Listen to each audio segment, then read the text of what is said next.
Kannauj rape कांड में police ने पॉक्सो कोर्ट में 450 पन्नों की चार्जशीट दाखिल कर दी है, जिसमें पुलिस ने सपा नेता रहे पूर्व ब्लॉक प्रमुख नवाब यादव को रेप का दोषी पाया है। उसके भाई नीलू यादव को साक्ष्य छिपाने और पीड़िता की बुआ को अपराध में शामिल बताया गया। चार्जशीट के बाद अब पॉक्सो कोर्ट में इस मामले की सुनवाई शुरू हो गई है। 450 पन्नों की चार्जशीट में 12 गवाह बनाए गए हैं। इसमें वीडियो क्लिप, डिग्री कॉलेज के डीवीआर फुटेजेस हैं। साथ ही आरोपी नवाब और पीड़िता के बीच कॉल डिटेल का भी जिक्र है। तो नवाब सिंह यादव के खिलाफ चार्जशीट दाखिल हो गई है। 450 पेज की चार्जशीट है और कन्नौज रेप केस में चार्जशीट दायर कर दी गई है। 12 अगस्त 2024 को एक नाबालिग लड़की ने अभियुक्त नवाब सिंह यादव पे दुष्कर्म करने के आरोप लगाए थे, जिसके संबंध में थाना कोतवाली कन्नौज को भेजा गया था, जिसमें दुष्कर्म की बात भी प्रमाणित हुई थी। सभी तथ्यों की विवेचना में शामिल करते हुए थाना कन्नौज पुलिस द्वारा चार्जशीट लगाई जा चुकी है और संपूर्ण केस डायरी को शीघ्र ही न्यायालय में दाखिल किया जाएगा। नवाब सिंह कांड में पुलिस ने जो है चार्जशीट न्यायालय में दाखिल की है। आपको बता दें 12 अगस्त की रात का यह घटनाक्रम है, जिसमें पुलिस ने गिरफ्तार करके नवाब सिंह यादव को जेल भेजा था। इस प्रकरण में पुलिस विवेचना कर रही थी। पुलिस ने विवेचना में 450 पन्ने की जो है चार्जशीट तैयार की, जिसको न्यायालय में पुलिस ने दाखिल किया है। इसमें पुलिस ने कई साक्ष्य संकलित किए हैं। 12 गवाह बताए जा रहे हैं। इसमें 12 गवाहों के बयान पुलिस ने लिए हैं। साथ ही साथ इसमें इलेक्ट्रॉनिक साक्ष्य को भी पुलिस ने लगाया हुआ है और FSL की रिपोर्ट को भी पुलिस ने लगाया। और साथ ही साथ आपको बता दें इसमें PVR की भी जो रिपोर्ट है उसको भी पुलिस ने इस आरोप पत्र में दाखिल किया हुआ है। अब पुलिस उसमें कड़ी पैरवी आगे भी करेगी। साथ ही साथ SP का कहना है कि इसे न्यायालय में फास्ट ट्रैक में इसका मुकदमा चलाया जाएगा। लोकेश दुबे, न्यूज़ 18 कन्नौज। और केंद्रीय राज्य मंत्री SP सिंह बघेल ने अखिलेश यादव पर करारा प्रहार किया। अखिलेश यादव के मंगेश यादव के एनकाउंटर को फर्जी बताए जाने पर SP सिंह बघेल ने कहा कि अगर अखिलेश यादव को कोई दिक्कत है तो वो कोर्ट की शरण ले सकते हैं। वहीं अखिलेश यादव के माफिया की तुलना मठाधीश से करने पर उन्होंने कहा कि जो खुद माफियाओं से घिरा होता है उसे माफिया और मठाधीश में अंतर समझ नहीं आता। वो झांसी में मऊरानीपुर में चल रहे प्रांतीय मेला जल विहार महोत्सव में शामिल होने आए थे। अखिलेश यादव द्वारा मठाधीश और माफिया की तुलना की गई है, क्या कहना है आपका? किनकी तुलना की गई? अखिलेश यादव द्वारा माफिया की तुलना मठाधीश से की गई है। कौन से मठाधीश से? जिसको लेकर भारतीय जनता पार्टी के कई लोग इसका मैं देखा नहीं, 2-3 दिन से टीवी नहीं देख रहा हूँ, लेकिन जो खुद माफिया से घिरे रहते हैं हमेशा पूरे अपने शासन में, उनको हर जगह माफिया नजर आता है। केंद्रीय मंत्री BL वर्मा ने समाजवादी पार्टी और अखिलेश यादव पर निशाना साधा। उन्होंने अखिलेश यादव पर सनातन धर्म पर हमला बोलने का आरोप लगाया।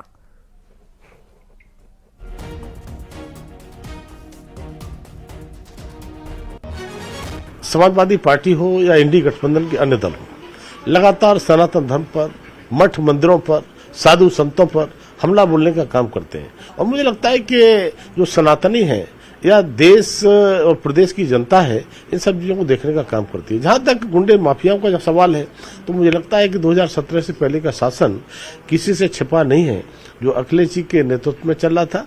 और मुझे लगता है कि गुंडे माफियाओं का पूरी तरह से शासन था। पुलिस भी असहाय जैसी महसूस होती थी। लगातार जिस तरह से प्लॉटों पे कब्जा, मकानों पे कब्जा, जमीनों पे कब्जा है, और जिस तरह से गुंडे माफिया बैठ करके थाने चलाते थे, तब वो ये कहने की आवश्यकता नहीं है, पूछने की आवश्यकता नहीं है। अगर प्रदेश में किसी से अनपढ़ व्यक्ति से पूछोगे कि गुंडे माफियाओं की पार्टी कौन सी है, मुझे लगता है कि उसे बताते पर देर नहीं लगेगी। वहीं तिरुपति प्रसाद मामले में गोरखपुर से बीजेपी सांसद रवि किशन का बयान सामने आया। रवि किशन ने कहा कि हिंदुओं को मीट के लड्डू दिए जा रहे हैं। क्या हो रहा है हिंदुओं के साथ सोचना चाहिए। आप देख ही रहे हो, बालाजी मंदिर में मटन मीट द्वारा बीफ के मीट के लड्डू बना के बेचे जा, हिंदुओं को दिए जा रहे हैं। क्या हो रहा है हिंदुओं के साथ, ये सोचना चाहिए। मंदिर जो चला रहे थे जो हिंदू नहीं थे, और ये विषय आज पूरे विश्व में चर्चित है कि बीफ का मटन दिया जा रहा था लड्डू में। तो अब समय आ गया है कि शस्त्र और शास्त्र ओकरे साथ चलेंगे। यह समय बा, यह पूज्य महाराज जी सिखावा ना। अगर ये बुलडोजर कहा ना, तो उसके अंदर बहुत सारी बातें हैं। आप देख ही रहे हो। तिरुपति मंदिर के प्रसाद विवाद पर केंद्रीय मंत्री बीएल वर्मा का भी बयान सामने आया। उन्होंने इस घटना को बेहद दुखद बताया है। तो केंद्रीय मंत्री बीएल वर्मा ने भी रिएक्ट किया है इस पूरे मामले पर। उन्होंने इस पूरी घटनाक्रम को दुखद बताया और कहा मामले की जांच होनी चाहिए।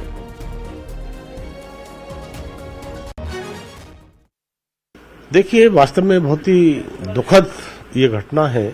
जो तिरुपति बालाजी का मंदिर जो करोड़ों लोगों की आस्था का प्रतीक है, और मुझे लगता है कि देश में वो ऐसा मंदिर है जो सबसे चढ़ावा भी आता है, और मेरे जैसे करोड़ों लोगों की आस्था को चोट पहुंची है। और मुझे इसमें जो भी जांच में दोषी पाए जाएंगे, मुझे लगता है कड़ी से कड़ी कार्रवाई होगी। और इंडी गठबंधन के लोग भले ही इसमें बचाव की बात करते हों, उनके बयान स्पष्ट रूप से नहीं आते हों, उन्हें क्लियर बोलना चाहिए। और राहुल गांधी जी कांग्रेस के नेता हैं, हमेशा इस तरह की चीजें आती हैं तो अपने को स्पष्ट जवाब देने की स्थिति में नहीं रहते हैं। तब मैं कहूँगा कि सनातन पर और मठ मंदिरों पर, साधु संतों पर जिस तरह से हमला करने का काम इंडी गठबंधन के लोगों ने किया है, मुझे लगता है कि देश कभी इनको माफ नहीं करेगा। आंध्र प्रदेश के तिरुपति बालाजी मंदिर के प्रसाद में मिलावट कर लोगों की आस्था से खिलवाड़ किए जाने के सनसनीखेज खुलासे का असर संगम नगरी प्रयागराज में भी दिखा है। यहां आने वाले श्रद्धालुओं को अब इस बात का डर सता रहा है कि कहीं उनके प्रसाद में भी मिलावट तो नहीं हो रही। वहीं दुकानदार शुद्ध प्रसाद बनाने का दावा कर रहे हैं। यहाँ पे हम लोग 55-60 साल से दुकान करे हुए हैं, और हमारा कोई व्यापारी के आने के मंदिर के प्रसाद की हम लोग यहाँ मिठाई बनाते हैं और बहुत कम दाम पे यहाँ सप्लाई करते हैं, मंदिर भक्तों को दिया जाता है। और शुद्ध देशी घी, शुद्ध खोए की मिठाई बनती है हमारे यहाँ पे। सारा घी ब्रांडेड, नंबर 1 का सारी परचेजिंग होती है। बेसन फॉर्च्यून का गलाते हैं, चीनी और इलायची और बेसन और घी से केवल मोतीचूर बेसन लड्डू तैयार किया जाता है। तिरुपति बालाजी में जिस तरह का मामला सामने आया है, उसके बाद किस तरह की चिंताएं आप लोगों को बढ़ी हैं और विशेष एहतियात आप लोग बरत रहे हैं? सारा एक दिन मेरे अंडर में खुद होता है, सो मैं करता हूँ, अपने सामने करवाता हूँ। सारा माल नंबर 1 अपने हाथ से खरीदवाता हूँ, इसलिए हमको यहाँ चिंता का समय नहीं। मगर उसके बावजूद देखते हो, मैं कारीगरों को हिंट देता हूँ कि बिना नहा धोकर दुकान के अंदर न चले, कारखाने में न जाए। साफ सफाई का विशेष ध्यान रखा जाता है। चारों तरफ एग्जॉस्ट पंखे लगाए जाते हैं कि स्टाफ कोई पसीना ना आए जिससे मिठाई में कुछ खराबी हो, और सारी तैयारी हम लोग शुभ तरीके से करते हैं। निश्चित तौर पर यहाँ पर जो ये प्रसाद है, आप देख सकते हैं, ये भोग के लिए तैयार किया जाता है, और भावना यहाँ पर मिठाई की नहीं होती बल्कि यहाँ पर भगवान के भोग के लिए होती है। तो उसी भावना के साथ, पूरी स्वच्छता के साथ, जैसा कि यहाँ पर बता रहे हैं कि यहाँ पर देशी घी में इन प्रसाद का निर्माण किया जाता है। आंध्र प्रदेश के मशहूर तिरुपति मंदिर के प्रसाद विवाद के बाद काशी विश्वनाथ मंदिर के प्रसाद की शुद्धता की जांच की गई। मंदिर प्रशासन के एसडीएम शंभू शरण सिंह ने प्रसाद भवन में अचानक से निरीक्षण किया और उन्होंने प्रसाद बनाने से लेकर सफाई से लेकर और प्रसाद में इस्तेमाल सभी सामग्रियों की खुद जांच की। साथ ही प्रसाद बनाने वाले कर्मचारियों से बनाने की प्रक्रिया को लेकर पूछताछ की। उन्होंने खाद्य विभाग को भी बुलाया और जांच में प्रसाद पूरी तरह से शुद्ध और मानक के हिसाब से मिला। फिर भी प्रसाद का सैंपल जांच के लिए लैब में भेजा गया है। श्री काशी विश्वनाथ मंदिर प्रशासन इस बात को लेकर के चिंतित था कि हमारे यहाँ जो लड्डू बन रहे हैं, हालांकि हम उसकी सैम्पलिंग हमेशा फूड डिपार्टमेंट से कराते हैं, फिर भी एक बार हम फिर से इस चीज़ के लिए कंफर्म होना चाह रहे थे कि सब चीज़ हमारे यहाँ ओके है, कोई दिक्कत नहीं है। इसी के मद्देनज़र हमारे 2 वेंडर हैं, दोनों वेंडरों के लड्डू जहाँ बनते हैं उनके दोनों गोदामों पर औचक निरीक्षण किया गया है। सामानों की सैम्पलिंग कराई गई है, घी की सैम्पलिंग हमने कराई है, पूरा प्रोसेस को देखा है कि किस ढंग से बन रहा है, बनाने में कौन कौन लोग सम्मिलित हैं उसको भी हम लोगों ने ध्यान दिया है, और सब चीज़ ठीक मिली है।